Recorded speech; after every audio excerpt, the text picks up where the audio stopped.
Bharatiya Janata party Delhi के प्रदेशाध्यक्ष आदरणीय भाई विजय गोयल जी, औरंगाबाद विधानसभा क्षेत्र के बहुत ही जुझारू विधायक भाई रमेश मिठूरी जी,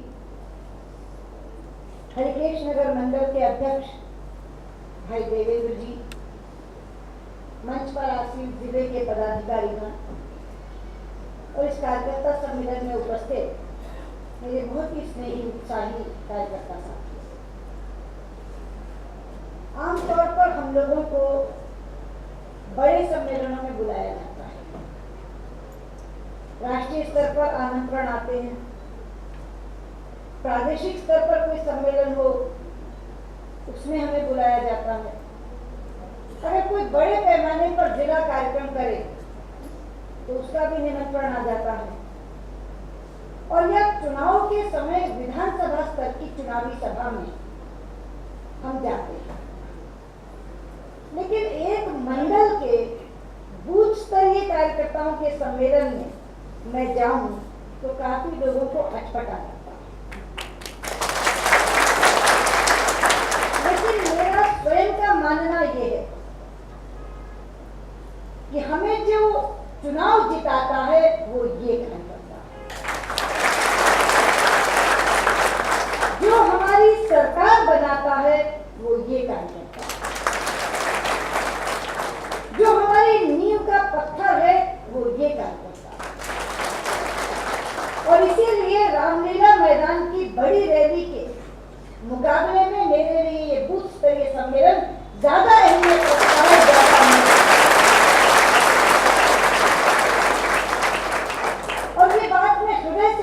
मन से कह रही। ये सच है, कल जब विजय जी ने मुझे कहा कि नहीं 11 अगस्त को तो आपको आना ही है, मैंने कहा नहीं 11 अगस्त को तो मैं नहीं आ पा रही हूँ, लेकिन कल रमेश की हम एक मंडल के कार्यकर्ता सम्मेलन में जरूर जा रहे हैं। क्यों मेरे लिए ये कार्यकर्ता अहमियत रखता, क्यों मेरे लिए ये कार्यकर्ता महत्व रखता? क्योंकि तो चुनाव के दिन ये कार्यकर्ता है जो जाकर के एक एक का दरवाजा खटखटाता है और वहां से वोट निकाल कर लेता है।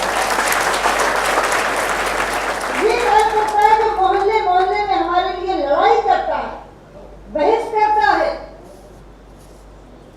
और पता नहीं कितनों की सुनता है और कितनों को सुनाता है। इसलिए जो नेता इस कार्यकर्ता की कदर नहीं करता वो बहुत जल्दी समाप्त हो जाता है, और जो इस कार्यकर्ता की कदर करता है उसे ये कंधे बनता है।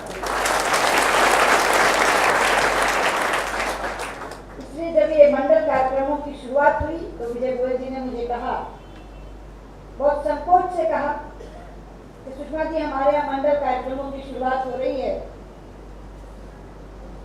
मैं कह तो बहुत संकोच से रहा हूँ, लेकिन क्या आप हमारे एक मंडल के कार्यक्रम में आएंगी उसको शुरुआत करने? शुरुआत अगर आपसे हो जाए तो मैंने कहा तुम मंडल की बात कर रहे हो, अगर मुझे बूथ स्तर पर ले जाके शुरुआत करवाओगे तो मैं वहां भी जाऊंगी।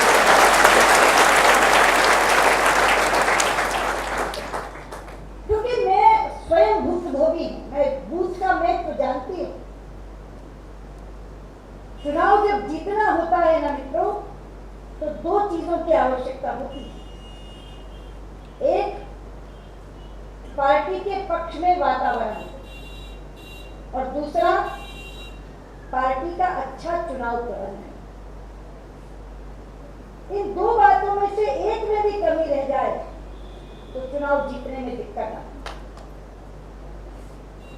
और मैं दोनों के उदाहरण देना चाहूंगी आपको। एक तो उदाहरण मेरा स्वयं का। आपको मालूम है कि 1999 में मुझे अचानक से कहा गया कि मैं बल्लारी से जाकर श्रीमती सोनिया गांधी के खिलाफ चुनाव लड़ूं। रात को 2:30 बजे मुझे फोन आया और कहा कि सुबह 6 बजे का विमान पकड़ो और बेंगलोर पहुंचो, आपको बल्लारी में जाकर नॉमिनेशन भरना है। तो मैंने कहा कैसे ये फैसला हुआ? तो उन्होंने कहा अभी अभी ये खबर आई है कि श्रीमती सोनिया गांधी कल बल्लारी से नामांकन भरने आ रही हैं, और हमने आपस में बैठ के तय किया कि आप भी उनके खिलाफ चुनाव लड़ सकती हैं, इसलिए आप आ जाए। 2:30 बजे आदेश मिला। एक आज्ञाकारी सैनिक की तरह मैंने 6 बजे का विमान पकड़ लिया। बेंगलोर पहुंची, वहां हेलीकॉप्टर तैयार खड़ा था, बल्लारी पहुंच गई, जाके नॉमिनेशन रख दिया, नामांकन रख दिया। वो नामांकन का आखिरी दिन था। आप जानते हैं कि आजकल विड्रॉल के बाद केवल 14 दिन मिलते हैं प्रचार के लिए। वो 14 दिन मेरे पास थे।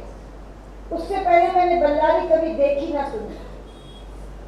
ये भी नहीं मालूम था देश के किस भौगोलिक क्षेत्र में कहां वो स्थित है। लेकिन उन 14 दिनों में मैंने अपने पक्ष में ऐसा वातावरण बना दिया कि चुनाव से 2 दिन पहले टाइम्स ऑफ इंडिया का एक सर्वे छपा, जिसमें उन्होंने कहा कि बल्लारी में सुषमा स्वराज को 65% वोट पड़ रहा है। सारा अंतर्राष्ट्रीय मीडिया बल्लारी पहुंच गया। आप लोगों ने उस समय अगर टीवी पर देखा होगा तो चारों तरफ एक लहर थी। मैं जहां से गुजर जाती थी वहीं से लोगों को ये लगता था कि चुनाव जीत रही है, क्योंकि रात के 3-3 बजे तक लोग सड़कों पर खड़े इंतजार किया करते थे। माहौल इतना अच्छा बन गया। लेकिन वहां संगठन नाम की चीज नहीं थी। कर्नाटक का एक ही जिला था बल्लारी जहां बीजेपी का संगठन नहीं था। और क्यों नहीं था? क्योंकि 12 चुनाव जो उससे पहले लोकसभा के हुए थे, 12 के 12 चुनाव में कांग्रेस जीती थी। वहां से कांग्रेस कभी हारी नहीं।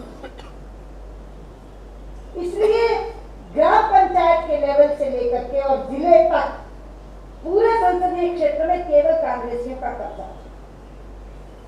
लोग हमारा चुनाव निशान भी नहीं जानते। उन्हें पता नहीं था कमल क्या है।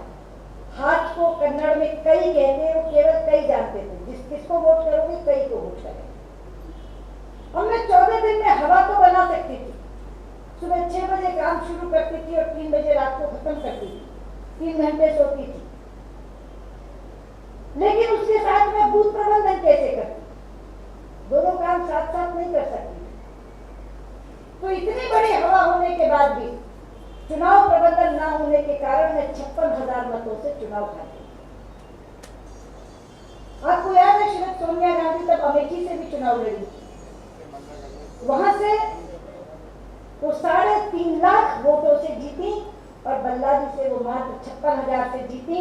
और मैं इसलिए हार गई कि वातावरण मैंने पक्ष में बना दिया, लेकिन चुनाव प्रबंधन बूथ काम में नहीं करता। इसी तरह का दूसरा उदाहरण देखिए।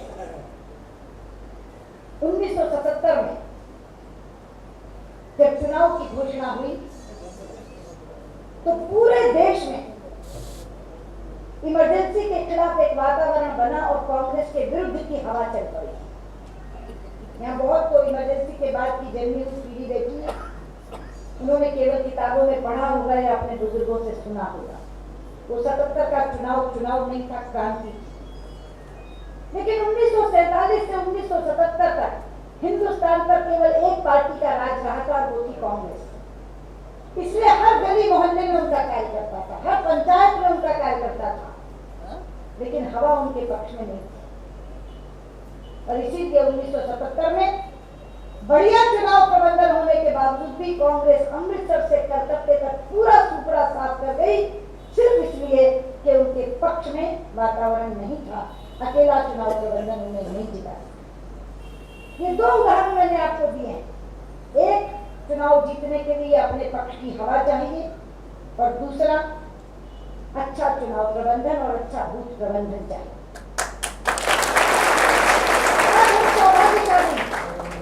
जो 77 की हवा थी कांग्रेस के विरोध में, आज वैसी हवा दोबारा चल रही है कांग्रेस के विरोध में।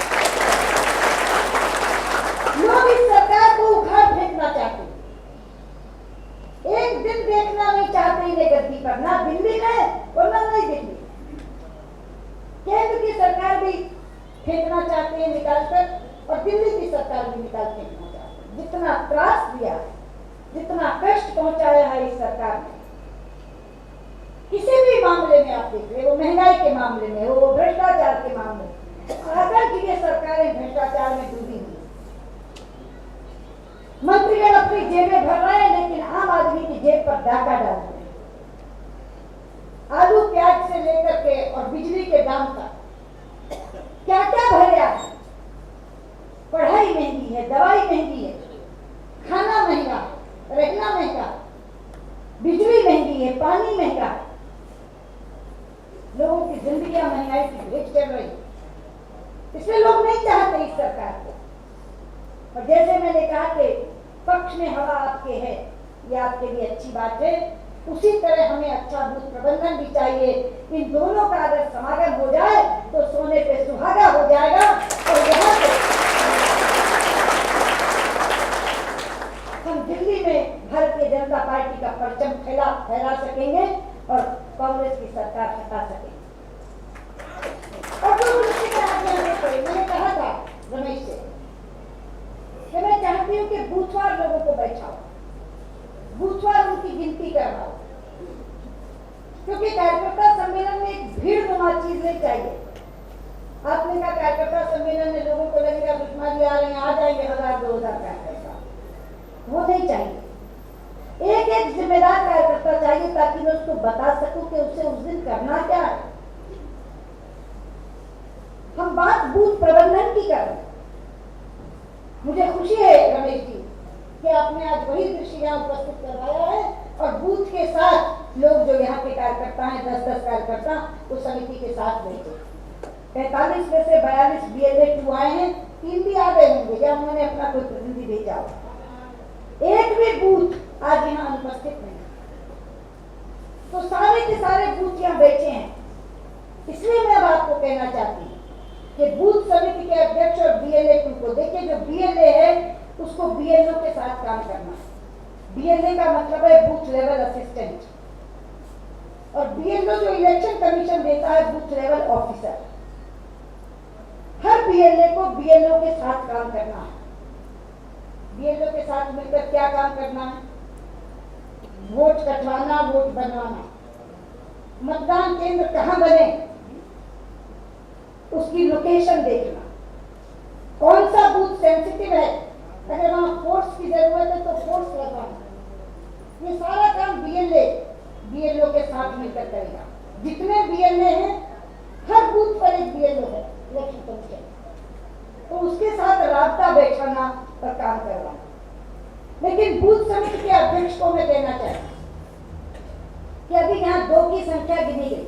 बूथ नंबर 4 ने कहा हमारे 666 वोट है, बूथ नंबर 3 ने कहा 888 वोट है। अब 676 वोट अगर हैं तो इसका मतलब 150 घर होंगे। 888 अगर वोट हैं तो ज्यादा से ज्यादा 200 घर होंगे। अब आप अपने उन घरों का नंबर लेकर बैठ जाइए और अपने 10 लोग जो आपके साथ आए उनको बैठाइए। उन 150 घरों को उन 10 लोगों पर बांट दीजिए। वो 10 के 10 उन 150 पे काम नहीं करेंगे। आप उनको 15-15 घर दे दीजिए नंबर के साथ कि 1 से 15 तक तुम्हारे, 16 से 30 तक तुम्हारे, 31 से 45 तक तुम्हारे। इसी तरह 888 वाला अगर 200 घर हैं तो बता दो कि ये 1 से 20 तुम्हारे, ये 21 से 40 तुम्हारे, ये 41 से 60 तुम्हारे। हर कार्यकर्ता जो यहाँ कार्ड कहीं पर बैठा है, जो बूथ समिति का सदस्य है, जो हमारा बूथ लेवल कार्यकर्ता है, चिन्हित करके जिसको हमने ये काम दिया है उसको आगे घर भी चिन्हित करके दे दो, काम का बंटवारा कर दो। किसी को 15 घर मिलेंगे जहाँ 676 वोट है, किसी को 20 घर मिलेंगे जहाँ 888 वोट है, जहाँ 1000 वोट है वहां भी 200 से ज्यादा घर नहीं होते। औसत हम लगा के चलते हैं एक बूथ पर 200 घर।